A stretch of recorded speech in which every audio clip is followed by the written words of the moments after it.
In a park, the ratio of boys to girls is 6 to 7. If there are 130 children playing in the park, how many boys are there and how many girls are there? So we have a park, some playground somewhere, and there are 130 children, and they're either male or female. So what we're being told is that the ratio of boys to the ratio of girls is 6 to 7. So as you can see, this 6 corresponds to boys and this 7 corresponds to girls. So the ratio just means for every 6 boys there are 7 girls, which is fantastic.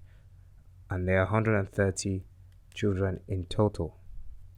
So how many boys are there? This can be calculated easily by taking the component of the ratio corresponding to boys, because we're interested in boys, divided by the total of the 2 components of the ratio, so 6 plus 7, and then multiply by the total number of boys and girls, so the total number of children, which is 130. So that is equal to 6 divided by 13 times 130. Now 13 here, 1. 13 goes in 130 10 times. So we have 6 times 10 divided by 1, which is 60. So there are 60 boys. Now,